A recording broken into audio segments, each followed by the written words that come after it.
सभी को नमस्कार। मैं संजीव कुमार दुबे गुजरात केंद्रीय विश्वविद्यालय के भाषा साहित्य एवं संस्कृति अध्ययन संस्थान में बतौर अधिष्ठाता और कार्यकारी परीक्षा नियंत्रक के तौर पर कार्य कर रहा हूं। मैं विगत 23-24 वर्षों से हिंदी अध्ययन अध्यापन के क्षेत्र में जुड़ा हुआ हूं और जब मुझे इस संकाय संवर्धन कार्यक्रम में आमंत्रित किया गया तो मुझे इस बात की बड़ी प्रसन्नता थी कि अपेक्षाकृत युवा प्रतिभागियों से संवाद का मौका मिलेगा। लगभग 1.5 साल से यह जानते हुए कि हम लोग ऑनलाइन क्लास के बहाने जैसे अरण्य रोदन कर रहे हैं। अरण्य रोदन इस अर्थ में कि हम बोल तो रहे हैं लेकिन हमारे सुनने वाले कहाँ हैं, किस हाल में हैं, वो कितना हमें ग्रहण कर रहे हैं, कितना हमें अस्वीकार कर रहे हैं, इसकी हमें कोई भनक नहीं मिलती है। ज़्यादातर अध्यापक इस बात से सहमत होंगे कि विद्यार्थी अपना वीडियो ऑफ रखते हैं और अगर आप उनको ऑन करने के लिए कहो तो डेटा का बहाना वो बना देते हैं। और जब सारे विद्यार्थियों ने ऑफ रखा है वीडियो तो आप किससे बात कर रहे हैं? आप किनकी आंखों में देखकर अपने बताए हुए प्रश्नों का हल तलाश रहे हैं? और तब लगता है कि ये कोरोना काल जल्दी दूर हो तो हम थोड़ा व्यवस्थित तरीके से संवाद की स्थिति पैदा कर सकें। फिर भी जैसे कि कहा गया है कि शो मस्ट गो ऑन, तो दुनिया बढ़ती रहेगी, आगे चलती रहेगी। और किरण जी ने संभवतः इसी उद्देश्य से कोरोना काल को चुनौती देते हुए यह आयोजन किया है और मुझे उन्होंने आमंत्रित किया तो सबसे पहले डीएवी जैसी बहुत ही गौरवशाली संस्था को मैं नमन करता हूँ। उसके जो प्रमुख कर्ता धर्ता हैं उनके प्रति मैं अपना सम्मान प्रकट करता हूँ और साथ ही साथ इस महाविद्यालय के प्राचार्य, इस संकाय संवर्धन कार्यक्रम की संयोजिका किरण जी और बड़ी संख्या में जो प्रतिभागी उपस्थित हैं उनका मैं नमन करता हूँ। हम लोग मीडिया के माध्यम से जुड़े हुए हैं और एक बात हमें हमेशा ध्यान रखनी चाहिए कि ये बिल्कुल नया माध्यम है। ये वो माध्यम नहीं है जब हम हॉल में बैठ कर के घंटों के व्याख्यान देते थे, घंटों व्याख्यान सुनते थे। आज हालत ये है कि आपकी टीवी चैनल पर आप 10 मिनट भी एक चैनल पर रुकते नहीं हैं। आपके पास रिमोट होता है और कई बार तो सेकंड के समय में आप चैनल चेंज करते हैं। क्यों चेंज करते हैं? क्योंकि आपके सामने जो विंडो खुली हुई है, जो खिड़की खुली हुई है, वो खिड़की आपको रास नहीं आती है। उस पर जो बातें कही जा रही हैं वो आपको बहुत अच्छी नहीं लग रही होती हैं। अब ऐसे में सोचिए कि जब आप पिछले 1.5-2 घंटे से ऐसी ही एक विंडो को निहार रहे हैं, एक खिड़की आपके सामने खुली हुई है और वहाँ पर हमारे जैसे बहुत ही कम टैलेंट के लोग अपना वक्तव्य घंटों घंटों दे रहे हैं, तो आप कितना ध्यान से सुन रहे होंगे और कितना सुनने की औपचारिकता पूरी कर रहे होंगे, ये आपसे बेहतर कोई नहीं जानता है। इसलिए जब माध्यम बदल जाता है तो उसके अनुसार बहुत सारी चीज़ें हमें बदलनी पड़ती हैं। लेकिन अभी ये शुरुआत है और वक्त के साथ अगर यही हाल रहा तो हमें ये पूरा जो हमारा कार्यक्रम करने का जो मेथड है उस पर भी हमें विचार करना होगा। खैर, यह संकाय संवर्धन कार्यक्रम एक बहुत ही नए विषय पर संयोजित किया गया है और इस नए विषय के ही एक आयाम पर मैंने अपना वक्तव्य निर्धारित किया है। मेरा ऐसा मानना है कि चीज़ें बदल गई हैं, दुनिया काफ़ी बदल गई है। 21वीं सदी 2001 में नहीं आई है। 21वीं सदी की शुरुआत 1980 के आसपास हो गई थी। 21वीं सदी की शुरुआत 1990 के लगभग हो गई थी और आपको याद होगा कि 80 के दशक में देश के युवा प्रधानमंत्री ने 21वीं सदी की ओर चलने का आह्वान किया था। तो आप देखें कि 21वीं सदी की शुरुआत तो बहुत पहले हो गई थी। हम कहाँ हैं? हम क्या 21वीं सदी की दहलीज तक पहुँचे हैं? क्या हमने अपने आप को 21वीं सदी के अध्ययन अध्यापन के लायक तैयार कर लिया है? ये कुछ ऐसे सवाल हैं जिनसे लगातार जूझते हुए मैंने यह विषय निर्धारित किया है, और मैं पूरी कोशिश करूँगा कि मैं अपनी बातें आपसे साझा कर सकूं, आपको कन्विंस कर सकूं। और अगर आपकी कोई आपत्तियां हैं, अगर आप के कोई सुझाव हैं, तो वह भी मैं स्वीकार करना चाहूँगा, क्योंकि अब समय आ गया है कि हिंदी अध्ययन अध्यापन को नए सिरे से नियोजित किया जाए। वो जो पारंपरिक तरीका हिंदी अध्ययन अध्यापन का था, शिक्षण प्रशिक्षण का था, अगर उसे हमने बदला नहीं तो वह दिन दूर नहीं जब हम इतिहास में दर्ज हो जाएंगे और वर्तमान में हम कहीं पर भी दिखाई नहीं देंगे।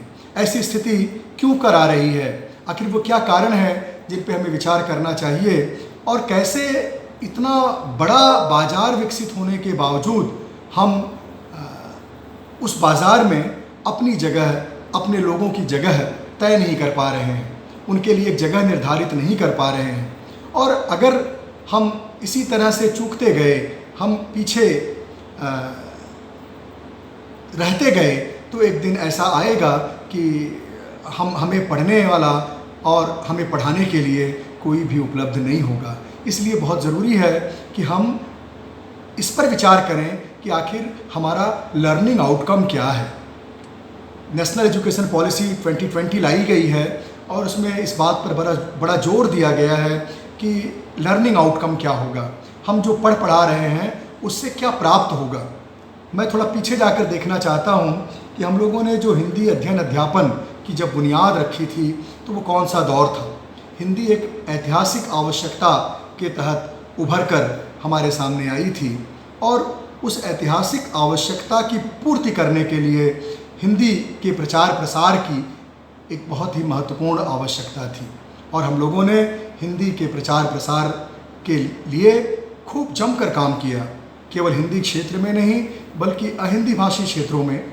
आपके पंजाब में आर्य समाज के बहुत बड़े लोग रहे जिन्होंने हिंदी के प्रचार प्रसार में भूमिका निभाई। मैं गुजरात में बैठा हूँ, यहाँ पर महात्मा गांधी, कन्हैया लाल माणिक लाल मुंशी, काका कालेलकर प्रभृत अनेक विद्वान हुए जिन्होंने हिंदी को मजबूती प्रदान की। महाराष्ट्र में लोकमान्य बाल गंगाधर तिलक से लेकर के अनेक ऐसे समाज सेवी, देश सेवी, राजनेता हुए जिन्होंने हिंदी के प्रचार प्रसार के लिए अनेक योजनाओं को लागू करने में महत्वपूर्ण भूमिका अदा की। इन सब के दक्षिण के भी ऐसे बहुत से हमारे महापुरुष हुए, नेता हुए, चक्रवर्ती राजगोपालाचारी आदि, जिन्होंने हिंदी भाषा को इस देश की भाषा, हिंदी को देश की राजभाषा, इस देश की संपर्क भाषा के रूप में स्वीकार किया और इस ज़रूरत पर बल दिया कि कैसे हिंदी भाषा पूरे देश भर के विश्वविद्यालयों में पढ़ाई जाए। और आज उसका परिणाम है कि हिंदी का अध्यापक, बहुत अदना अध्यापक होने के बावजूद मुझे इस बात की बड़ी खुशी रहती है, इस बात की प्रसन्नता रहती है कि मेरे भाई बंद देश के कोने कोने ही नहीं बल्कि दुनिया के कोने कोने में फैले हुए हैं। यह अवसर इतनी आसानी से हमें उपलब्ध नहीं हुआ है। इसके लिए बहुत बड़े त्याग, बहुत बड़े बलिदान, बहुत बड़े समर्पण ने यह अवसर उपलब्ध कराया है कि हिंदी का एक अध्यापक इस देश के किसी भी कोने में हिंदी विभाग ढूंढ सकता है, हिंदी के अध्यापक तलाश सकता है और उनके साथ संवाद कर सकता है, और इस बहाने आपसी संबंध को वह मजबूत कर सकता है।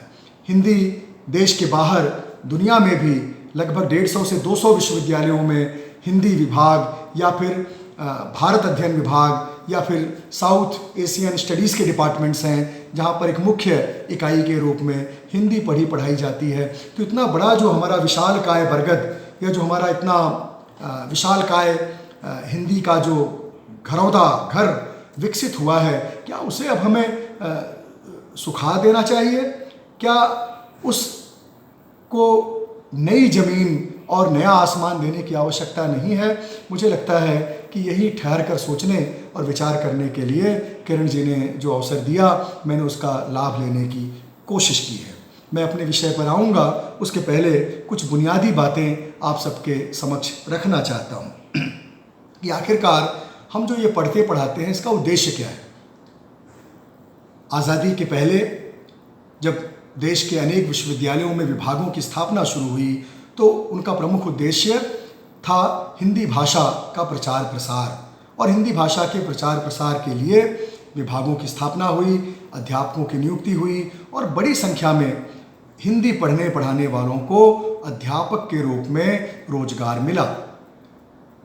पूरे देश में, जैसा मैं कह रहा था, कि ऐसा कोई महाविद्यालय या ऐसा कोई विश्वविद्यालय नहीं होगा जहाँ पर हिंदी किसी न किसी रूप में न पढ़ाई जाती हो। स्वाभाविक है कि हिंदी पढ़ाने वाला कोई न कोई अध्यापक अवश्य होगा। यानी जो पहला हमारा जो आउटकम था हिंदी पढ़ने पढ़ाने का, वह था कि हम हिंदी के शिक्षक तैयार करें जिससे पूरे देश भर में और दुनिया में हिंदी का प्रचार प्रसार हो, हिंदी भाषा को लोग स्वीकार करें। और इसके लिए ज़रूरी ये था कि हिंदी शिक्षक बनाने के लिए हमने ऐसी हिंदी की पाठ्य सामग्रियाँ तैयार की जो मूलतः साहित्य आधारित थी और साहित्य आधारित होने से तात्पर्य यह है कि हम हिंदी अध्ययन अध्यापन के लिए साहित्यिक विधाएं, साहित्य के जो हमारी कृतियां हैं उनको हम पढ़ते पढ़ाते थे और उनके बहाने से हम हिंदी भाषा का प्रचार प्रसार करें। ध्यान दीजिए, हम लोग हिंदी साहित्य के प्रचार प्रसार के लिए हिंदी विभाग की स्थापना नहीं किए थे, हम हिंदी भाषा के प्रचार प्रसार के लिए हिंदी विभागों की स्थापना हुई थी। और हिंदी भाषा को पढ़ने पढ़ाने के लिए जो एक ज़रूरी सामग्री हो सकती थी, उस सामग्री के रूप में साहित्य को हमने स्वीकार किया था, हिंदी साहित्य को हमने स्वीकार किया था। और आप देखें कि लगभग 100 साल से ज़्यादा हो गए विधिवत विश्वविद्यालयीन शिक्षा में हिंदी के शामिल हुए, 100 वर्ष से अधिक हो गए हैं, लेकिन अभी भी हमारे पाठ्यक्रमों में जो सबसे अधिक जोर है वह साहित्य शिक्षण पर जोर है। हमको ये समझना होगा कि क्या हम हिंदी पढ़ाकर हिंदी का साहित्यकार बनाना चाहते हैं। आप देखें कि हिंदी के जो बड़े साहित्यकार हैं जिनके नाम आप लेते हैं, उनमें से कितने ऐसे हैं जो हिंदी विभागों से पढ़कर निकले हैं। आप सूची बनाएंगे तो आप पाएंगे कि ऐसे साहित्यकार हिंदी में ज़्यादा हुए जिन्होंने कोई अकादमिक या कोई व्यवस्थित हिंदी विषय की शिक्षा विश्वविद्यालयों में ग्रहण नहीं की थी। मुंशी प्रेमचंद ने भी कोई हिंदी विषय लेकर बीए नहीं किया था, और अज्ञेय जी भी हिंदी के विद्यार्थी नहीं थे। और सूची बनाएंगे तो हमारे अनेक कवि, अरुण कमल को ले लीजिए, राजेश जोशी को ले लीजिए, इनमें से कोई ऐसा नहीं जिन्होंने हिंदी से एमए करके हिंदी कविता में योगदान दिया हो, हिंदी से एमए करके हिंदी के साहित्यकार बने हों। ले दे करके बहुत सारे लोग हिंदी पढ़कर आलोचना करते हैं, समीक्षा करते हैं, और दुर्दैव ये, दुर्भाग्य ये कि जिन रचनाकारों की कृतियों की वो समीक्षा करते हैं वे लोग ही हिंदी अध्यापकों को हेय दृष्टि से देखते हैं और उनकी आलोचना को, उनकी समीक्षा को प्राध्यापकीय समीक्षा कहकर उनकी हेठी करते हैं, उनका अपमान करते हैं और उनको कई बार खारिज भी कर देते हैं। अब ये देखिए कि हम लोग जिस बुनियादी पाठ्यक्रम को लेकर चल रहे हैं और जो हमारा आउटकम है, दोनों का जो तालमेल है वह आज बदलने की ज़रूरत है। वह उस रूप में नहीं है जैसा होना चाहिए। तो पहली बात ये कि हम लोगों ने साहित्य को ही एकमात्र हिंदी शिक्षा, हिंदी अध्ययन, हिंदी अध्यापन की आधार सामग्री मान लिया। थोड़ा आगे बढ़ते हैं तो आज़ादी के बाद का जो दौर आता है जब हिंदी को राजभाषा के रूप में जगह मिलती है, राजभाषा के रूप में हिंदी को स्वीकार किया जाता है और यह तय किया जाता है कि जो सरकारी संस्थाएं हैं, जो सरकारी विभाग हैं, जो पब्लिक सेक्टर यूनिट्स हैं और तमाम जो दूसरे विभाग जिनका जन के साथ जनता के साथ संवाद है, वे हिंदी को राजभाषा के रूप में स्वीकार करें, अपनाएं और अपना कामकाज राजभाषा हिंदी में करें। उसके परिणाम स्वरूप ट्रांसलेटर, राजभाषा अधिकारी और इस तरह से अनेक हिंदी से जुड़े पदों की व्यवस्था बनती है और हमारे पढ़ाए हुए विद्यार्थी बड़ी संख्या में इस तरह से हिंदी अधिकारी, हिंदी अनुवादक, हिंदी लिपिक के तौर पर अनेक विभागों में वो रोजगार पाते हैं। और तब हमें ज़रूरत महसूस होती है कि इसे और सुदृढ़ करने के लिए हिंदी के मानव संसाधन को और विकसित करने के लिए हमें अनुवाद आदि को अपने पाठ्यक्रम में जोड़ना चाहिए। परिणामतः हमारे पाठ्यक्रम में थोड़ा सा परिवर्तन होता है और हम लोग फंक्शनल हिंदी, प्रयोजनमूलक हिंदी के बहाने से पाठ्यक्रम में थोड़ा सा परिवर्तन करते हैं और उसमें अनुवाद और जो उसका प्रयोजनमूलक स्वरूप है उसको शामिल करने की कोशिश करते हैं। हम सब जानते हैं कि वो कितना रुक्ष, कितना रूखा वह विषय बन गया है और हमारे पढ़ाने वाले लोग भी वे लोग ही उसको पढ़ाते हैं जो जीवन में भी थोड़े से रूखे हो गए हैं। वे बहुत कम लोग होते हैं जो प्रयोजनमूलक हिंदी को चुनते हैं और उसको अभिनव तरीके से पढ़ाने की कोशिश करते हैं। थोड़े से थके हारे टाइप के लोग हमारे जो अध्यापकों में होते हैं, मैं अपने को उसमें से गिन रहा हूँ, और हम लोगों को प्रयोजनमूलक हिंदी के तौर पर पढ़ाना शुरू करते हैं और हम कहते हैं इसमें कोई रुचि नहीं है, इसमें कोई रस नहीं है, क्योंकि साहित्य अध्यापन में जो आनंद आता है, जो रस प्राप्त होता है, वह इसमें नहीं है। लेकिन आप देखें कि रोजगार के अवसर कहाँ हैं। अध्यापक बनने के लिए यह जरूरी है कि आपके पास एक योग्यता हो, उसका एक प्रमाण पत्र हो। बैंक में, पब्लिक सेक्टर में राजभाषा से संबंधित पदों को प्राप्त करने के लिए आपको एक सर्टिफिकेट की आवश्यकता होती है कि आपने हिंदी विषय से बीए किया है, एमए किया है, और जिसके पास वो सर्टिफिकेट है वही योग्य माना जाता है। अगर आपके पास सर्टिफिकेट नहीं है, जबकि बदले में आप हिंदी का बहुत अच्छा कार्य साधक ज्ञान रखते हैं, हिंदी का बहुत अच्छा अनुवाद करना जानते हैं, हिंदी में आपकी बहुत अच्छी गति है, फिर भी उस प्रमाण पत्र के न होने से आपको योग्य नहीं माना जाएगा और आप उस पद के अधिकारी नहीं हो सकते हैं। आप फर्ज कीजिए, कल्पना कीजिए कि अगर यह एक बात हटा दी जाए, यानी हिंदी के बीए एमए का सर्टिफिकेट ज़रूरी नहीं है, हिंदी का ज्ञान, हिंदी में काम करने की क्षमता, हिंदी में काम करने की गति महत्वपूर्ण होगी, तो आप पाएंगे कि हमारे बहुत से विद्यार्थी जो हिंदी पढ़ लिख कर, हिंदी विभागों से ट्रेंड होकर इन क्षेत्रों में कार्य करने के लिए जा रहे हैं, वो शायद पीछे रह जाएंगे और दूसरे लोग जिन्होंने विधिवत हिंदी में बीए एमए की डिग्री हासिल नहीं की है, वो शायद उनसे आगे निकल जाएं।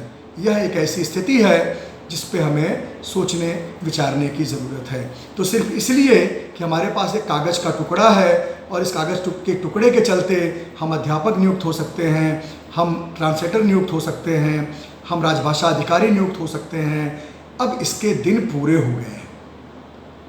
अब इन क्षेत्रों में जितना इनका दोहन कर सकते थे, उसकी आखिरी जो सीमा है वहाँ तक हम लोग पहुँच चुके हैं।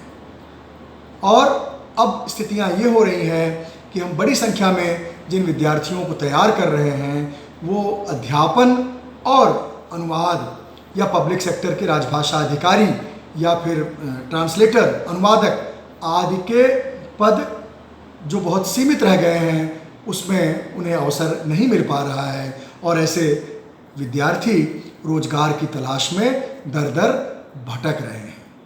अब सवाल ये उठता है कि जब इतनी बड़ी संख्या में भाषा का उद्योग विकसित हुआ है,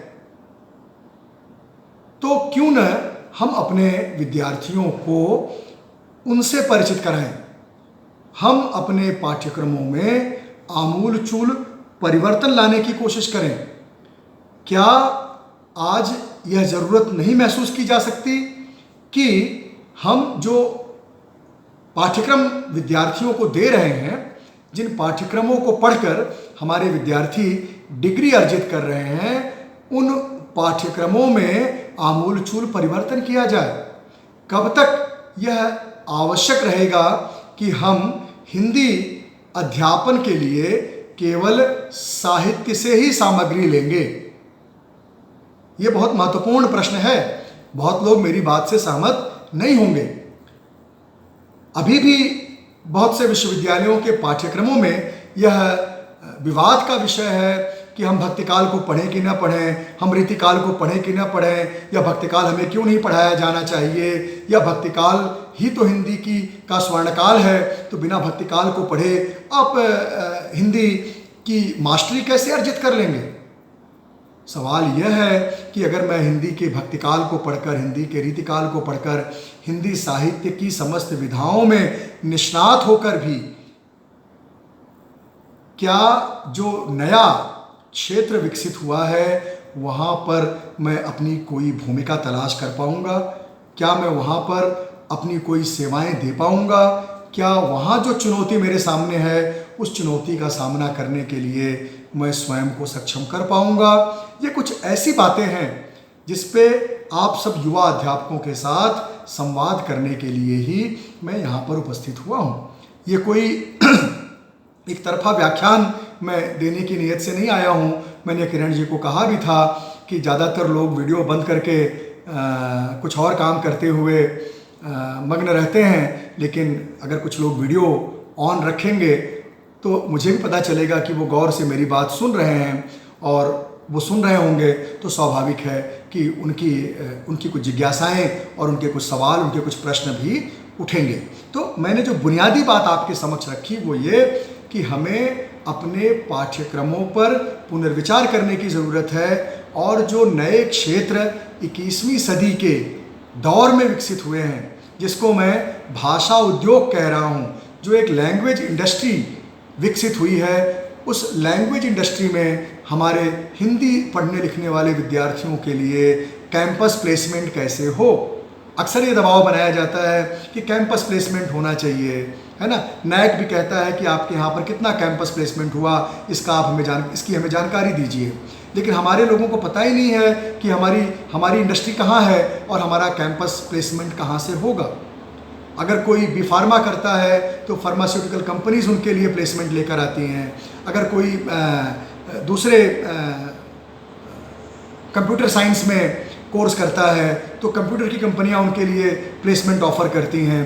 तो जो हम लोग भाषा पढ़ा रहे हैं, हमारे जो हिंदी के विद्यार्थी हैं, उनके लिए वे कौन सी कंपनियां हो सकती हैं जो प्लेसमेंट उनको ऑफ़र करें और उसके लिए वो कैंपस प्लेसमेंट के निमित्त हमारे साथ जुड़ें। और इसके लिए ज़रूरी है कि हम जो पढ़ा रहे हैं उस पर हम बात करें कि हमारी जो पाठ्य सामग्री है क्या वह वर्तमान की ज़रूरतों को पूरा करने के लिए उपयुक्त है, सक्षम है। क्या अनिवार्यता है कि हम हिंदी पढ़ाने के लिए, हिंदी भाषा पढ़ाने के लिए केवल साहित्य से ही सामग्री ग्रहण करें, साहित्य पर ही आश्रित रहें। हमें साहित्य से इतर जो हिंदी का क्षेत्र विकसित हुआ है वहाँ से सामग्री का चयन करना, उसका संपादन करना और उसे पाठ्यक्रम का हिस्सा बनाना, यह एक बहुत ज़रूरी उपक्रम है। अगर इसमें हम विलंब करेंगे तो हमें इतिहास माफ़ नहीं करेगा। एक चीज़ और भी ध्यान रखने की ज़रूरत है कि एक अध्यापक के रूप में हम सबको नौकरी मिल गई है और रिटायरमेंट तक हमें नौकरी परमानेंट मिली है, तो हम किसी भी तरह से क्या कहते हैं उसको, अरे वो शब्द नहीं आ रहा है जिसमें इस कॉलेज से दूसरे कॉलेज भेज दिया जाता है वर्कलोड ना होने की वजह से, कोई बताए?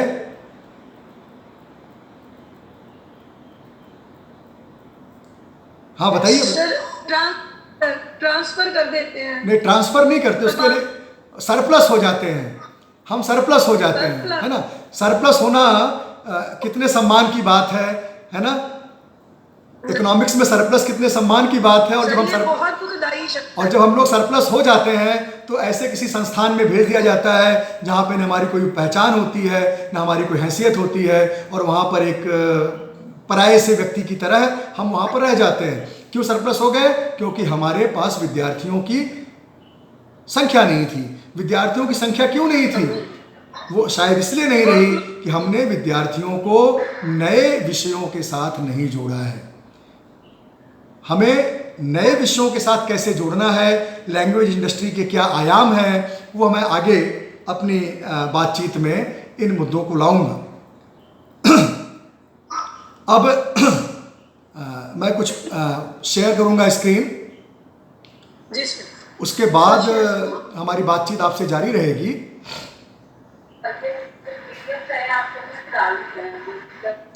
और इस तरह से हम देखते हैं कि भाषा उद्योग और हिंदी, यह विषय मेरे समझ से अस्तित्व में आता है कि जहाँ पर जिस तरह से अलग अलग उद्योग हैं और उन उद्योगों की आवश्यकताओं की पूर्ति के लिए विश्वविद्यालयों में पाठ्यक्रम बनाए गए हैं।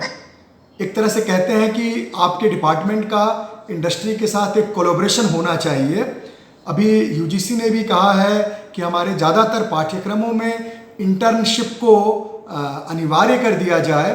तो ये वो मोड़ है जहाँ पर हमें अपने पाठ्यक्रम को दुरुस्त करने, विचार करने और उसमें आमूलचूल परिवर्तन लाने के लिए एक सहमति बनानी होगी।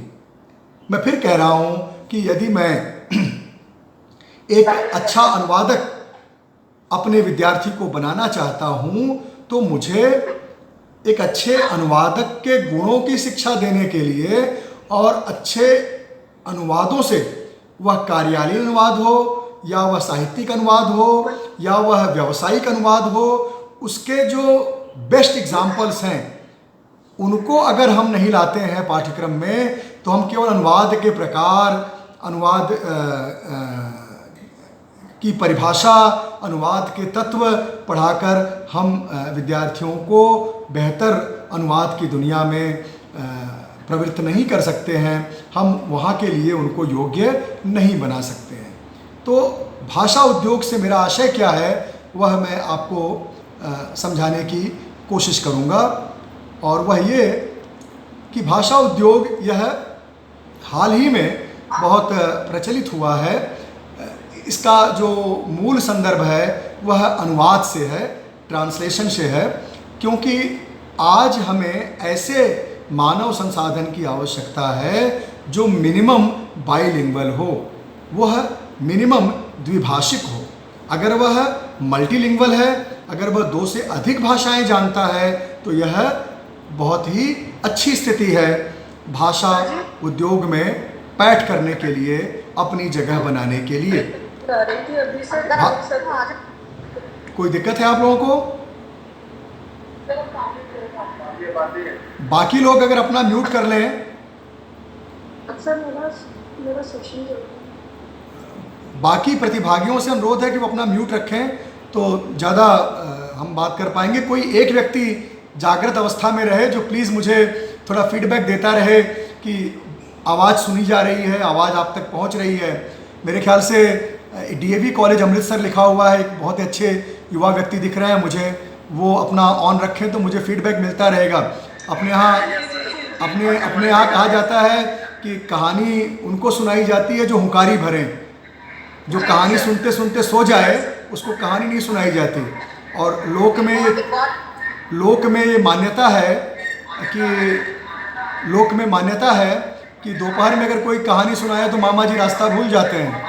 तो हम सब के मामा जी अपने अपने जगह पर सुरक्षित रहें, इसलिए ज़रूरी है आप अपना ऑन तो रखें लेकिन साउंड कम कर दें जिससे कि वो आवाज़ रिपीट हो रही है। ठीक है? तो मैं ये कह रहा था कि भाषा उद्योग जो मूलतः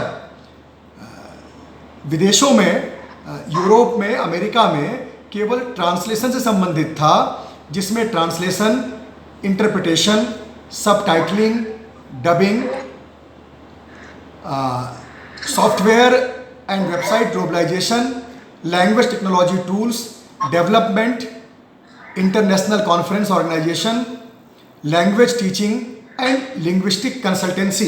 ये कुछ चीज़ें थीं जो आरंभिक रूप से भाषा उद्योग की बात करने वाले लोगों ने अपने आयाम के रूप में, मुझे ही म्यूट कर दिया गया,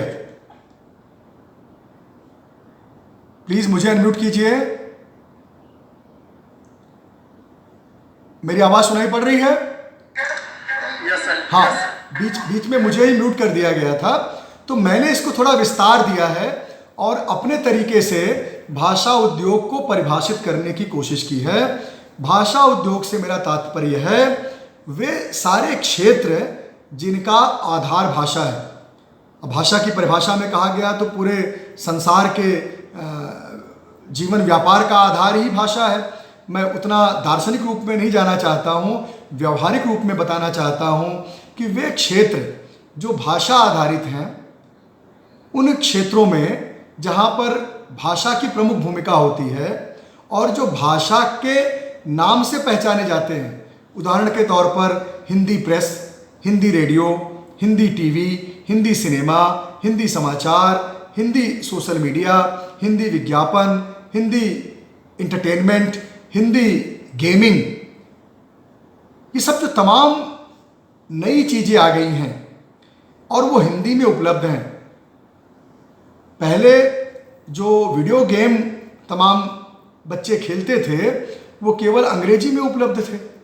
अब वो अंग्रेजी में नहीं, अब तो भारतीय भाषाओं में उपलब्ध है और उसमें भी बड़ी संख्या में हिंदी में उपलब्ध है। तो ये तमाम जो नए क्षेत्र विकसित हुए हैं, इन नए क्षेत्रों में हमारे जो हिंदी के विद्यार्थी हैं उनको हम कैसे प्रवृत्त करें, उनको हम कैसे ट्रेंड करें, हम कैसे उनको इस योग्य बनाएं कि यह जो अलग अलग क्षेत्र हैं वहाँ पर वो अपनी उपयोगिता सिद्ध कर सकें, वहाँ पर जो आवश्यकताएं हैं मानव संसाधन की, उन आवश्यकताओं की पूर्ति कर सकें। और इसके लिए जो जरूरी शिक्षण प्रशिक्षण है वह हमारे विद्यार्थियों को मुहैया कराना है, हमारी नैतिक जिम्मेदारी है। और उसके पहले विद्यार्थियों को शिक्षित प्रशिक्षित करने के पहले हमें स्वयं शिक्षित प्रशिक्षित होना होगा, क्योंकि अगर हमें खुद ही नहीं पता है कि ये चीज़ें क्या हैं, इन चीज़ों में कैसे योगदान दिया जा सकता है, इन चीज़ों में कैसे एक अध्यापक के रूप में हम प्रवृत्त हो सकते हैं, ज्ञान अर्जित कर सकते हैं, तब तक हम विद्यार्थियों को दे नहीं सकते।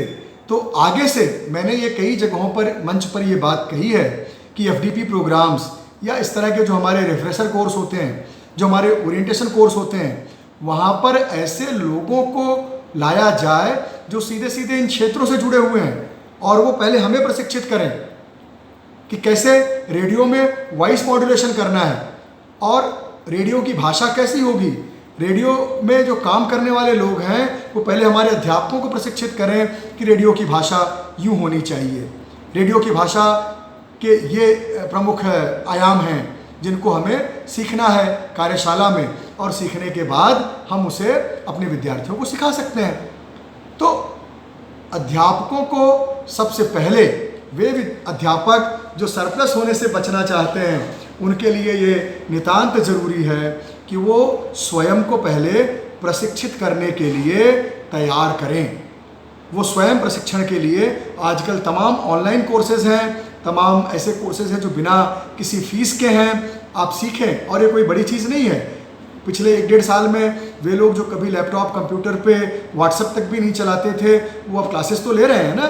तो मेरा मानना ये है कि भाषा उद्योग से आशय जो हमारी प्रेस इंडस्ट्री है, जो हमारी रेडियो इंडस्ट्री है, जो हमारा टीवी उद्योग है, जो हमारी फिल्म इंडस्ट्री है, जो हमारी न्यूज़ इंडस्ट्री है, जो सोशल मीडिया का इतना बड़ा विस्तार हुआ है, जो हमारी एडवर्टाइजिंग इंडस्ट्री है, जो हमारे इंटरटेनमेंट इंडस्ट्री है, जनरल इंटरटेनमेंट चैनल्स बड़ी संख्या में पूरे देश में, दुनिया में सुने जाते हैं। तो ये जो नए नए क्षेत्र विकसित हुए हैं, इन सब का आधार भाषा है। और भाषा में भी सबसे ज़्यादा बोली, समझी, सुनी, व्यवहृत होने वाली भाषा हिंदी है। तो ये सारे के सारे Hindi media, Hindi radio, Hindi TV, Hindi cinema उद्योग, हिंदी विज्ञापन उद्योग, हिंदी एंटरटेनमेंट उद्योग, ये सब के साथ अगर हिंदी जुड़ी हुई है तो इनके साथ हिंदी के विद्यार्थियों को भी जोड़ा जाए। हिंदी के विद्यार्थी इसके लिए जुड़ें, प्रशिक्षित हों, और उसके लिए हमें क्या करना है वह हम आगे के स्लाइड्स में देखेंगे। भाषा उद्योग के क्षेत्र में जो हमारे रोजगार के अवसर हैं उस पर एक नज़र हम डालते हैं। तो जैसा मैंने शुरुआत में आपको बताया कि वो पुराना जो अवसर था, सबसे ज़्यादा जो हमें मिलता था, आज भी मिलता है, हिंदी में सबसे ज़्यादा अध्यापन क्षेत्र में लोगों को रोज़गार मिलता है। ये कोई ऐसी बात नहीं है जो मैं नई बात कह रहा हूँ। अन्य किसी भी विषय की तुलना में हिंदी अध्यापकों की मांग ज़्यादा है, हिंदी पढ़ाने वाले अध्यापकों की मांग ज़्यादा है, और इसलिए टीचिंग एंड रिसर्च में अवसर हमारे विद्यार्थियों को प्राप्त होता है। हिंदी ऑफिसर के रूप में, हिंदी अधिकारी के रूप में, हिंदी अनुवादक के रूप में बड़ी संख्या में हिंदी के विद्यार्थियों को अवसर मिलता है। हिंदी जानने वालों को अवसर मिलता है। मैं अपने को सुधार रहा हूँ, हिंदी विद्यार्थियों को नहीं, हिंदी जानने वालों को अवसर मिलता है। मैंने आपसे कहा है कि ये तमाम क्षेत्र ऐसे हैं जहाँ पर हिंदी का प्रमाणपत्रीय ज्ञान भले ही लोगों के पास न हो, लेकिन व्यवहारिक ज्ञान और उद्योग में एक जो प्रतिस्पर्धा होती है, उस प्रतिस्पर्धा में अपने को बनाए रखने का ज्ञान उनके पास सर्वाधिक है।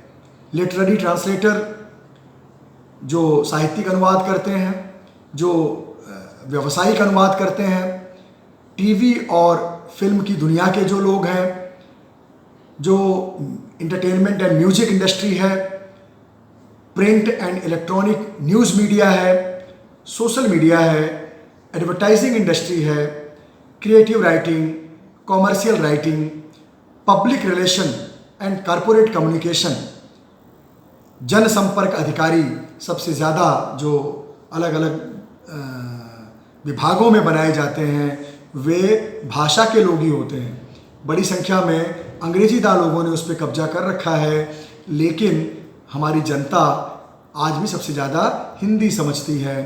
तो वे अंग्रेजी पढ़कर बाइलिंगुअल हैं, तो वो अंग्रेजी और हिंदी दोनों में काम चला लेते हैं, और हमारे हिंदी के लोग बाइलिंगुअल नहीं हैं, इसलिए वो केवल हिंदी में ही अपनी बातें कह पाते हैं और दूसरी भाषाओं में, यहाँ तक कि अंग्रेजी तो छोड़िए, जो गुजरात में हिंदी पढ़ रहा है वह हिंदी जानता है तो गुजराती नहीं जानता है, जो पंजाब में हिंदी पढ़ रहा है वो हिंदी जान रहा है तो पंजाबी नहीं जान रहा है। और अगर दोनों भाषाएं जान रहा है तो दोनों भाषाएं जानने के बाद जो उसको अवसर उपलब्ध हो रहे हैं, उन अवसरों का उसको पता ही नहीं है, हमने उसको बताया ही नहीं है। मैं आपको बताऊं कि ऐसे अनेक उदाहरण मैं दे सकता हूं जहां पर लोग सरकारी संस्थान में या नियमित नौकरी न करके केवल फ्रीलांस अनुवादक के रूप में, फ्रीलांस ट्रांसलेटर के रूप में एक अच्छी खासी आय अर्जित कर रहे हैं और वो एक सम्मानजनक ज़िंदगी जी रहे हैं।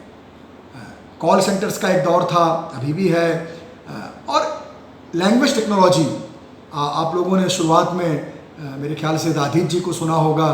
दाधीच जी माइक्रोसॉफ्ट में काम कर रहे हैं, तो उसकी एक बड़ी वजह यह है कि उन्होंने हिंदी को माइक्रोसॉफ्ट के साथ जोड़ने में और माइक्रोसॉफ्ट के तमाम सॉफ्टवेयर के निर्माण में एक हिंदी के एक्सपर्ट के रूप में उनकी क्या भूमिका हो सकती है, उसको उन्होंने बखूबी वहाँ पर प्रस्तुत किया है। और शायद इसीलिए वो इतने बड़े पद पर हिंदी के व्यक्ति के रूप में माइक्रोसॉफ्ट में काम कर रहे हैं।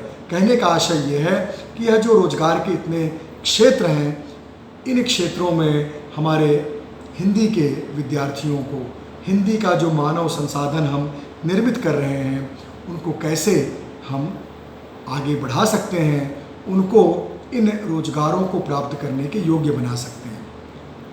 और इन सब का जो समग्र जो रूप है वह भाषा उद्योग के अंतर्गत मैं समाहित करता हूँ। हम बात करते हैं हिंदी एडवर्टीज़मेंट के बारे में।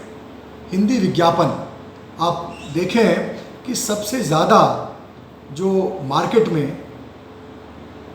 बाज़ार में जो रेवेन्यू ग्रोथ है और ग्रोथ जिस तरह से हो रही है अलग अलग माध्यमों के विज्ञापन में, वो टीवी का हो, प्रिंट का हो, रेडियो का हो, आउटडोर हो, डिजिटल हो, सिनेमा हो, इनमें जो निरंतर ग्रोथ हो रही है, इस ग्रोथ में सबसे ज़्यादा हिस्सा भाषा के रूप में हिंदी का है, हिंदी के विज्ञापनों का है। अब वो दौर बहुत पीछे छूट गया है जब विज्ञापन अंग्रेजी में बनाए जाते थे और उसको हिंदी में अनुवाद किया जाता था। अब जो विज्ञापन बन रहे हैं बड़ी संख्या में, वह मूलतः हिंदी में ही बन रहे हैं, या फिर अंग्रेजी में अलग बन रहे हैं, हिंदी में अलग बन रहे हैं। अब वह अनुवाद करने जैसी स्थिति नहीं है। तो यह जो फ़र्क आया है, यह जो इंडस्ट्री की ग्रोथ हुई है, एडवर्टीजमेंट इंडस्ट्री की जो ग्रोथ हुई है, जो उसका विकास हुआ है, उसमें जो हिंदी का शेयर है वो सबसे ज़्यादा है। तो फिर क्या कारण है कि हमारे विद्यार्थी वहाँ सबसे कम पाए जाते हैं?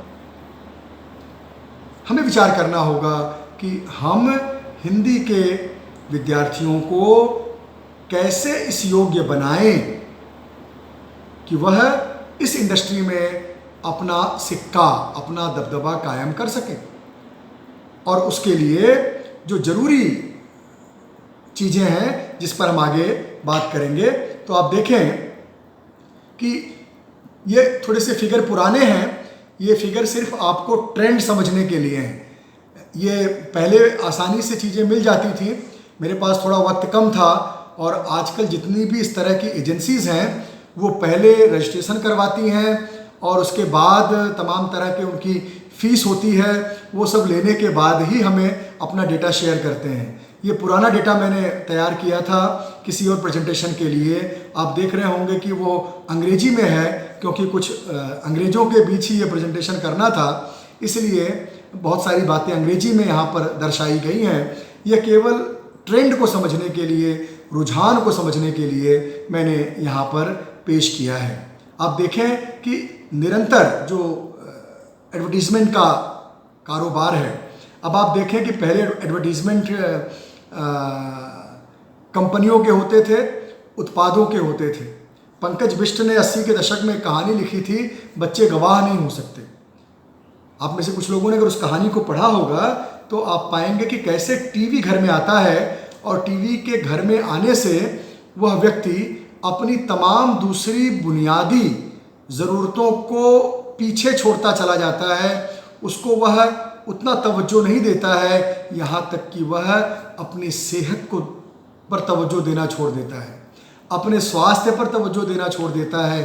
परिणाम ये होता है कि एक दिन वह बीमार होकर दुनिया से रुखसत हो जाता है। और ऐसा क्यों होता है? क्योंकि वह विज्ञापनों के उस मायाजाल में फंस गया था, और विज्ञापनों के उस मायाजाल में फंसकर वो ऐसी चीज़ें अपने लिए ला रहा था, उनका उपभोक्ता बन रहा था जिनकी उनको आवश्यकता नहीं थी। तब हम चाहे जितना भी नाक भौं से कोड़ रहे थे, आज भी हम नाक भौं से कोड़ रहे हैं। ऐसा नहीं है कि मैं उनकी वकालत कर रहा हूँ, मैं ये कहना चाहता हूँ कि ये सारी जो विज्ञापन की दुनिया है, यहाँ तक कि आप देखें तो राजनीतिक दलों के विज्ञापन इतनी बड़ी मात्रा में जारी होते हैं। कई सारे तो चैनल आजकल राजनीतिक दलों के विज्ञापन से चल रहे हैं, और वो विज्ञापन भी हिंदी में होते हैं। हिंदी में वोट मांगे जाते हैं, इसलिए विज्ञापन भी हिंदी में ही बनाए और प्रसारित किए जाते हैं। लेकिन वहाँ पर हमारे विद्यार्थी आपको नहीं मिलेंगे। तो क्यों नहीं मिलेंगे, उस पर हमें विचार करने की आवश्यकता है।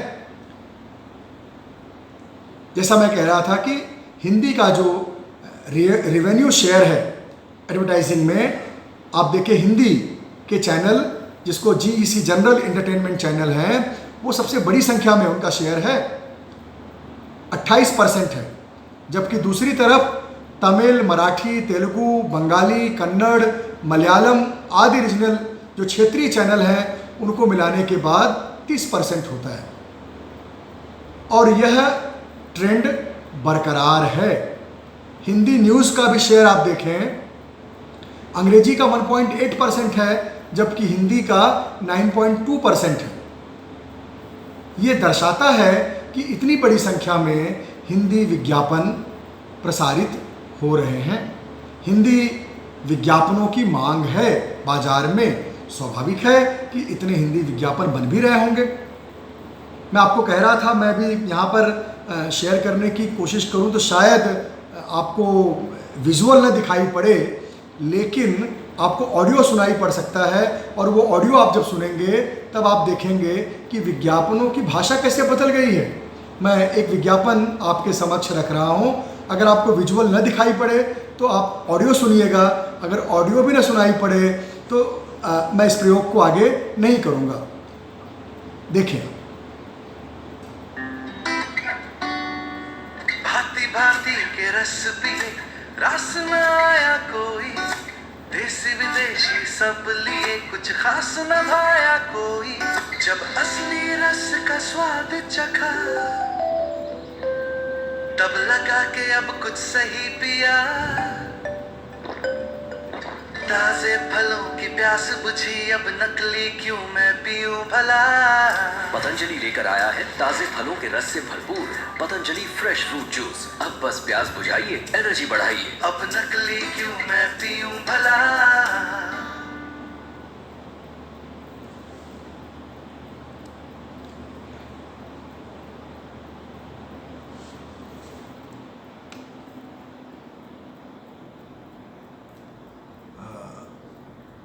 ये आप सुन रहे हैं,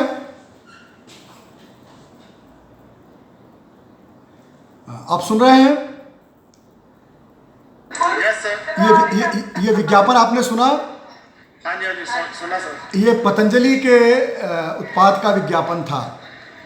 आप कल्पना कर सकते हैं कि यहाँ पे भांति भांति के रस पिए और पसंद न आया कोई। यह जो हिंदी है, ये हिंदी इसके पहले विज्ञापनों में थी, तो अब वो हिंदी आ गई है। दूसरे विज्ञापन में आप देखें, विज्ञापन शायद आपको नहीं दिखा होगा, पर आपको अलग अलग महापुरुष मिलेंगे। जैसे ये मिस्टर नेहलाऊ, बचपना बरकरार है क्योंकि इनके पास कार है और सबको नहलाना तो परोपकार है। सबको मंदाकिनी बनाते ये आपके साथ भी होली खेलेंगे। इनकी गिरी हुई हरकत कहीं आपको गिरा हुआ इंसान न बना दे। लगवाएं CEAT for the game called rains. CEAT, it helps. आपने भाषा सुनी इनकी कि इनकी गिरी हुई हरकत आपको गिरा हुआ इंसान न बना दे। तो यह जो हिंदी विज्ञापनों में आई है, ये कोई तो प्रस्तुत कर रहा है ना, और वो कौन लोग हैं? उसमें हमारे द्वारा जो तैयार किए विद्यार्थी हैं, उनकी कितनी भूमिका है? क्या हम अपने विद्यार्थियों को इन क्षेत्रों में प्रवृत्त करने के लिए अपने पाठ्यक्रम को नियोजित नहीं कर सकते? क्या हमें करने की आवश्यकता नहीं है? आप देखें,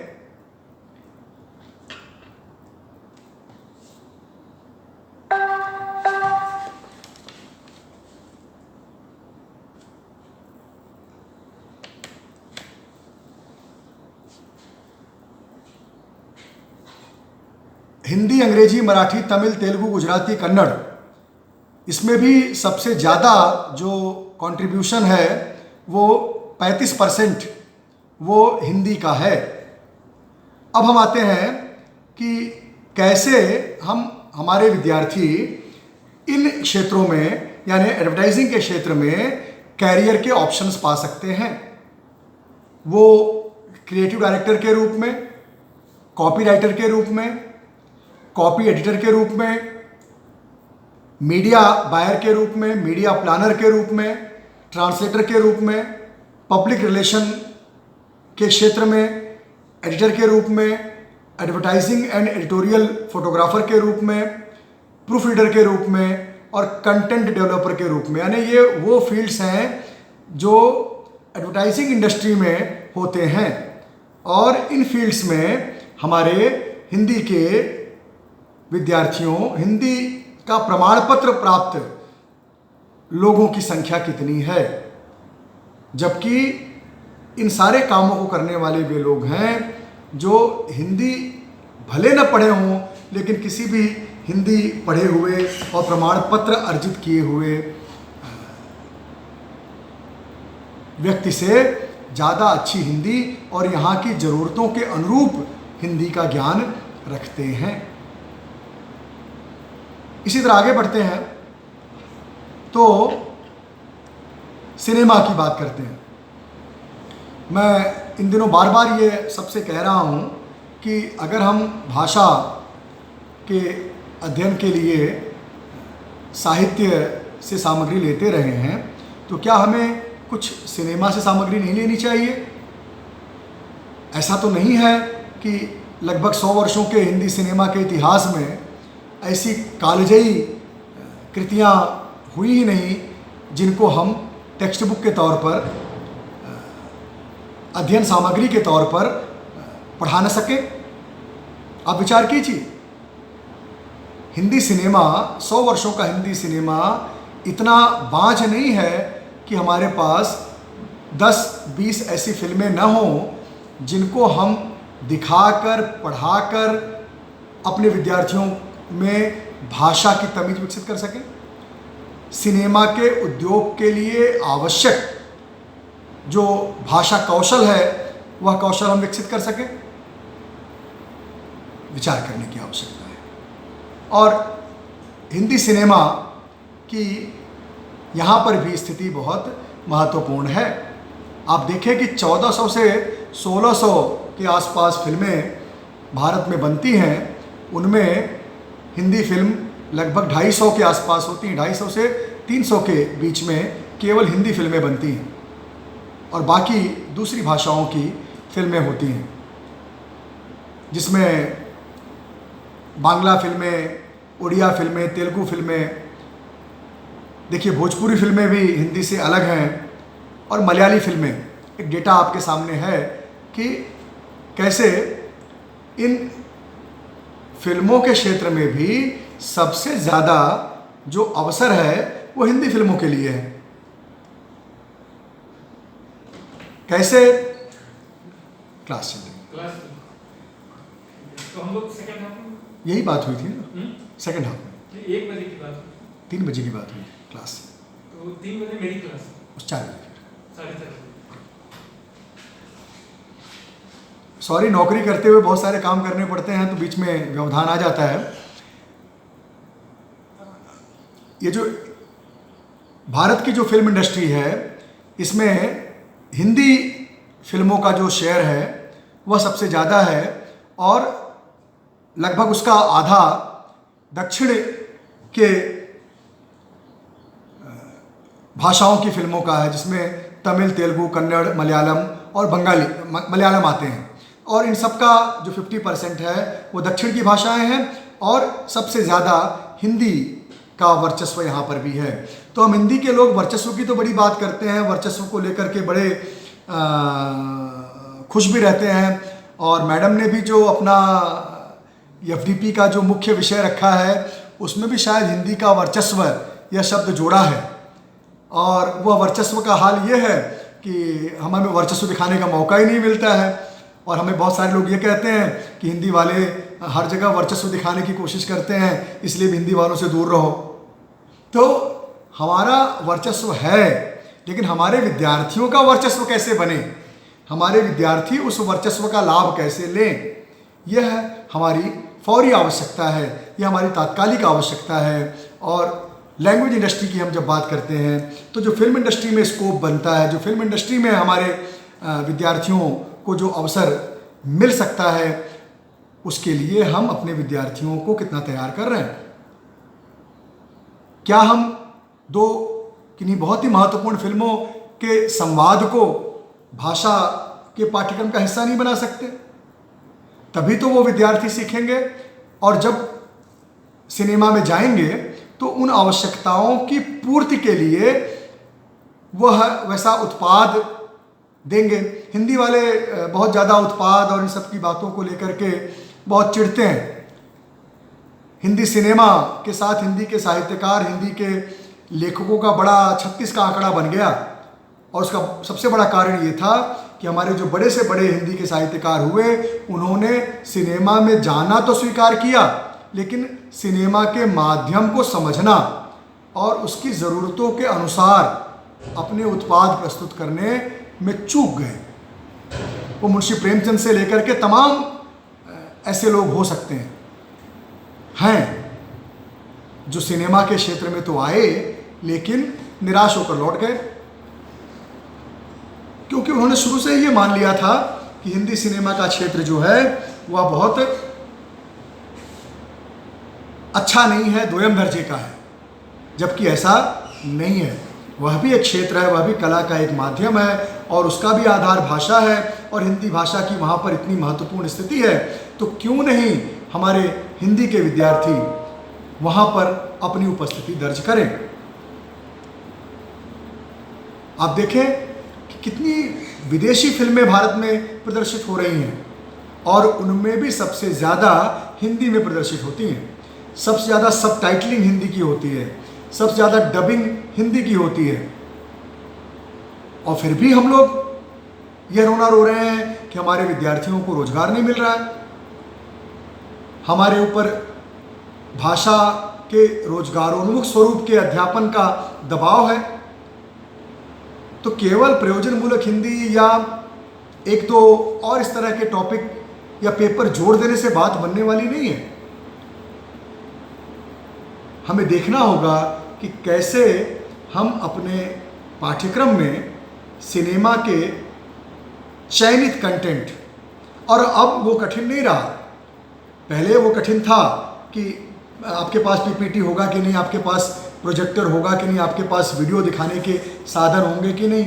अब तो आप व्हाट्सएप पे वो सारा कंटेंट शेयर कर सकते हैं और उसके माध्यम से विद्यार्थियों को प्रशिक्षित कर सकते हैं। तमाम ऐप आ गए हैं जो बड़ी आसानी से आपको ये सारी सुविधाएं उपलब्ध कराते हैं। तो कहने का आशय ये है कि हमें अपने आप को बदलना होगा, हमारे पाठ्यक्रमों को बदलना होगा, तब हम भाषा उद्योग की आज की ज़रूरतों के निमित्त मानव संसाधन उपलब्ध करा पाएंगे। अब वो क्या होंगे आप देखें, सिनेमा के क्षेत्र में जहाँ पर भाषा की भूमिका है वो कार्य क्षेत्र कौन से हैं? Story writer, one liner, script writer, screenplay writer, dialogue writing, translation, lyricist, singer, dubbing artist, voice over artist, subtitling, कितने सारे काम हैं जिनका संबंध भाषा से है। भाषा से इन जुड़े हुए इन रोजगारों में, इन कैरियर विकल्प में हमारे विद्यार्थियों को अवसर तलाशने चाहिए, उन्हें इन अवसरों का पता होना चाहिए और हमारे पाठ्यक्रम में ही हम इसकी व्यवस्था करें कि कैसे हम स्टोरी राइटिंग के कुछ कंटेंट रख सकें, स्क्रिप्ट राइटिंग के कुछ कंटेंट रख सकें, screenplay and dialogue writing के कुछ कंटेंट रख सकें, कैसे इस तरह के विजुअल्स का जो विजुअल माध्यम है उसका हम अनुवाद करें। देखिए, अनुवाद सब तरह के अलग अलग होते हैं। तो ये जो सिनेमा जहाँ पे दृश्य भी चल रहा है और भाषा भी चल रही है, ऑडियो भी है और विजुअल भी है, वहाँ पर जब आप अनुवाद करेंगे तो वो अनुवाद वैसा नहीं होगा जैसा किसी किताब का अनुवाद आप करते हैं। और किताब की तरह इसका अनुवाद कर देंगे तो वहाँ आपको बोलेंगे भाई साहब आप जाइए, आपकी हमें कोई आवश्यकता नहीं है। तो जो अच्छे अनुवाद हुए हैं, जो अच्छी हॉलीवुड की फिल्में हिंदी में डब हुई हैं, देख के लगता ही नहीं है कि ये हिंदी भाषा में बनी है या विदेशी भाषा में बनी है। तो वो सारे कंटेंट, उसकी क्लिप्स, कैसे एक शब्द के स्थान पर एक शब्द लाया गया, उस पर कक्षा में चर्चा होनी चाहिए। तभी तो हम लैंग्वेज इंडस्ट्री के लिए उपयुक्त लोगों को तैयार कर पाएंगे। आगे बढ़ते हैं। प्रिंट एंड इलेक्ट्रॉनिक मीडिया, आप जानते हैं कि प्रिंट का जो सर्कुलेशन है आपके सामने है। मैं डेटा पे बहुत नहीं जाऊंगा। लैंग्वेज में भी आप देखें सबसे ज़्यादा ग्रोथ हिंदी का है, 8.76 का ग्रोथ है। ये मामूली ग्रोथ नहीं है और ये निरंतर बढ़ा है। कोरोना काल में भी कम नहीं हुआ है न्यूज़पेपर्स का ये ग्रोथ। टॉप 10 जो पब्लिकेशंस हैं न्यूज़पेपर के, उसमें भी सबसे बड़ी संख्या किसकी है? हिंदी की है। तो कुछ अच्छे अखबारों को, अखबारों की भाषा, अखबारों की संरचना, अखबारों के कंटेंट, उस पर भी हमारे पाठ्यक्रम नियोजित हो सकते हैं, किए जा सकते हैं। हम ऐसे कुछ अखबारों का संकलन करें और विद्यार्थियों के समक्ष उसको ले जाएं।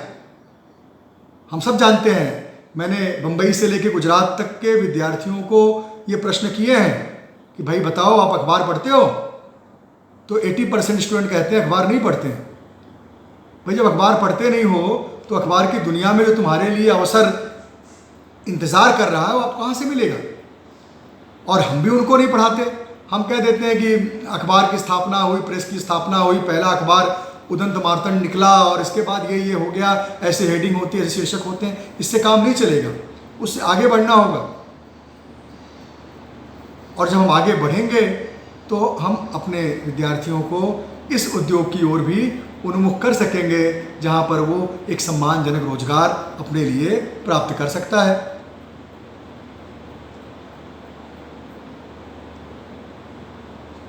कैरियर ऑप्शन आपके समक्ष उपस्थित है। आप editor, reporter, photo journalist, copy editor, columnist, proof reader, news anchor, correspondent, video journalist, public relation officer, researcher, analyst, क्या क्या नहीं बन सकते हैं। और इन सब का जो प्रोडक्ट है, जो बाहर आना है, जो पब्लिक में जाना है, वो ध्यान रखिए हिंदी में ही है। तो सारा प्रोडक्ट हिंदी में आ रहा है तो उसको प्रस्तुत करने वाले हमारे लोग क्यों नहीं हो सकते? उसके लिए हम उन्हें ट्रेन क्यों नहीं कर सकते हैं? और जैसा मैंने कहा कि इंटर्नशिप अब चूंकि प्रोग्राम्स में अनिवार्य किया जा रहा है, तो हमें भी अपने विद्यार्थियों को इंटर्नशिप उपलब्ध करानी होगी। और इसलिए हम शिक्षकों का दायित्व होगा कि हम आसपास के वो क्षेत्र तलाशें जहाँ पर अपने विद्यार्थियों को इंटर्न के रूप में भेज सकें। थोड़ा ग्लैमर लाइए।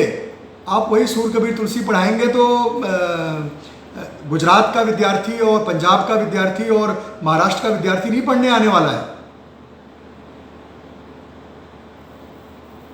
और वो जो ग्लैमरस, जो युवा और जो बिल्कुल अभिजात वर्ग का हमारा विद्यार्थी है, वो भी नहीं आएगा। जो आएंगे वो बड़े गरीब से, बिल्कुल जैसे जीवन में बड़े निराश, हताश परिस्थितियों से मारे हुए विद्यार्थी, वो इसीलिए आ रहे हैं क्योंकि जो संभ्रांत और संपन्न विद्यार्थी हैं उनको हम अट्रैक्ट नहीं कर पा रहे हैं। उनको अट्रैक्ट करने की हमें कोशिश करनी होगी। मैं ये नहीं कह रहा हूं, मैं कोई इसमें वर्गीय चरित्र की बात नहीं कर रहा हूं। वो हमसे ज़्यादा ट्रेंड, ज़्यादा एक्सपोजर पाए हुए लोग हैं और इसीलिए इन इंडस्ट्रीज़ में वो हमारी औपचारिक ज्ञान को प्राप्त किए बिना भी वो सफल हैं। आगे बढ़ते हैं।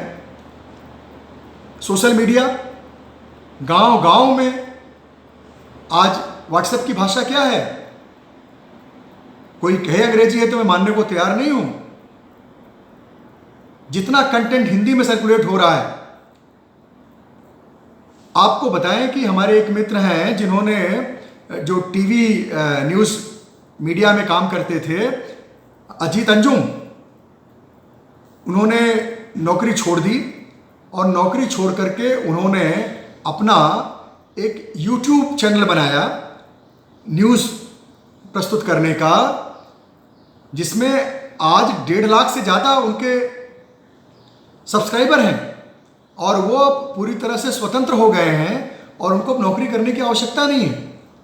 वो अपने कंटेंट के माध्यम से, अपने कंटेंट निर्माण करने के माध्यम से अपनी टीम बना करके वो एक तरह से सेल्फ डिपेंडेंट हो गए। तो ये अवसर उपलब्ध हुए हैं। हमें इन प्लेटफॉर्म्स का इस्तेमाल अपने लिए भी करना है, अपने विद्यार्थियों को अट्रैक्ट करने के लिए भी करना है और विद्यार्थियों को इन प्लेटफॉर्म्स पर अपना जौहर दिखाने के लिए भी तैयार करना है। अगर इसमें हम सफलता पाए तो भविष्य हमारा है, लैंग्वेज इंडस्ट्री का लाभ हम ले पाए, जैसे कि तमाम दूसरी इंडस्ट्रीज़ में दूसरे लोग लाभ उठा रहे हैं। आगे बढ़ते हैं। रेडियो और हिंदी, सबसे ज़्यादा रेडियो चैनल कहाँ किस किस भाषा के सुने जाते हैं? हिंदी के सुने जाते हैं। आप देख लीजिए, इसमें भी बड़ी संख्या में वो जो मीडिया हाउस हैं उनकी बड़ी भूमिका है इनको स्पॉन्सर करने में। एक समय कहा गया था कि रेडियो अब बीते दिनों की बात हो गया है, लेकिन आप देखें तो आज वो बीते दिनों की बात नहीं है, आज वो ग्रोइंग इंडस्ट्री है। हम कितने विद्यार्थियों को रेडियो के क्षेत्र में प्रवृत्त कर पा रहे हैं? Station director, station manager, editor, producer, writer, translator, programme coordinator, news anchor, radio jockey, correspondent, public relation officer, researcher, news analyst, voice over artist, कितने सारी भूमिकाएं हैं जो रेडियो में उपलब्ध हैं। और इन सब का आधार भाषा है और उसमें सबसे आगे हमारी हिंदी भाषा है। और फिर भी हम अगर इनसे चूके हुए हैं तो दोष किसका है? आगे बढ़ते हैं, टेलीविज़न इंडस्ट्री की ओर आते हैं तो आप देख लें यहाँ पर भी सबसे ज़्यादा शेयर हिंदी का है। हिंदी चैनल्स हों वो किसी भी रूप में है, हिंदी सैटेलाइट चैनल्स हों, न्यूज़ चैनल्स हों, आप देखें 28.4% की व्यूअरशिप है हिंदी जनरल एंटरटेनमेंट चैनल की। और फिर भी हम दुखी हैं, निराश हैं। ये सोचने वाली बात है, ऐसा क्यों हो रहा है आखिर में? और हम अगर अध्यापक विचार नहीं करेंगे तो कौन करेगा? आप देखें कितने सारे करियर ऑप्शन हैं, story writer, one liner, script writer, screenplay, dialogue writing, translation, lyricist, singer, dubbing artist. मुझे याद है कि 97-98 के दौर में जब डिस्कवरी चैनल आया था तो हम लोग उसके वीडियो जो आधे घंटे का धारावाहिक होता है वीडियो, उसकी क्वालिटी कंट्रोल किया करते थे। उसके अनुवाद करने वाली एक टीम हुआ करती थी और अनुवाद करके जो देती थी उसकी क्वालिटी हम चेक करते थे और हमें ठीक ठाक अमाउंट उस ज़माने में हमें मिलता था, लगभग उतना जितना तो हमें सैलरी नहीं मिलती थी अखबार में काम करते हुए। आज वो सारे क्षेत्र और विकसित हुए हैं और फैले हैं, लेकिन हमारे लोगों की उपस्थिति और कम क्यों होती जा रही है? हिंदी का कार्यसाधक ज्ञान प्राप्त व्यक्ति उन क्षेत्रों में हमसे ज़्यादा सफल है और हम जो हिंदी से BA MA किए हुए लोग हैं वहाँ पर अपना जलवा जौहर नहीं दिखा पा रहे हैं। तो हम ले दे करके हिंदी के मास्टर बनने की फिराक में लगे हुए हैं। हमें आगे बढ़ना होगा, विचार करना होगा।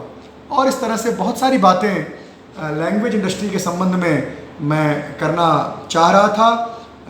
मैंने जैसा शुरू में कहा था कि ये माध्यम ऐसा नहीं है कि जहाँ पर एक व्यक्ति को 1 से 1.5 घंटे बोलना चाहिए, क्योंकि शुरुआत में 10 मिनट में आप चैनल चेंज कर देते हैं। तो आप में से कितने लोगों ने कितनी बार यह चैनल चेंज किया होगा, मेरे वक्तव्य का चैनल चेंज किया होगा, इसका अनुमान मुझे है। लेकिन फिर भी मैंने देखा कि किरण जी और उनके कुछ साथी बहुत गौर से, बहुत ध्यान से सुन रहे थे। तो निश्चित ही आप सबके बहुत सारे सवाल होंगे, बहुत सी जिज्ञासाएं होंगी। हो सकता है कुछ बातें मैंने ऐसी कही होंगी जो आपको नागवार गुजरी होंगी। तो मैं थोड़ा आक्रामक रूप से इसलिए भी बोल रहा था कि आप में से कुछ सवाल उठें, आप थोड़ी सी गर्मजोशी के साथ बहस करें और ये हिंदी का जो बहुत उदास परिदृश्य है वो बदले। उस उदास परिदृश्य को बदलने में किरण जी ने एक बहुत बड़ा अभियान शुरू किया है और आप सब जो युवा साथी इस FDP प्रोग्राम से जुड़े हुए हैं उन सब का यह सामूहिक दायित्व बनता है कि कैसे हम इस उद्योग में अपने विद्यार्थियों की उपस्थिति सुनिश्चित कर सकें। मैं अपनी बात यहाँ पे समाप्त करता हूँ। आयोजकों ने मुझे आमंत्रित किया, आप सब प्रतिभागियों ने मुझे बड़े धैर्य से सुना और आप सबके कुछ सवाल भी होंगे, उनका उत्तर देकर मुझे हार्दिक प्रसन्नता होगी। आप सबका बहुत बहुत धन्यवाद। इस बीच में कुछ लोगों ने व्यवधान उपस्थित किया, क्योंकि मैं ऑफिस में बैठ करके आपसे बात कर रहा हूँ तो बाहर से कुछ लोग आ जाते हैं और उनको मुझे इशारा करना पड़ा, कुछ लोग इशारे नहीं मत समझते, तो उनको बोलकर मुझे मना करना पड़ा, और कुछ को थोड़ा थोड़ा आँखों से आक्रोश भी दिखाना पड़ा। तो आप मुझे क्षमा कीजिएगा, वो उनके लिए था, आपके लिए नहीं। धन्यवाद।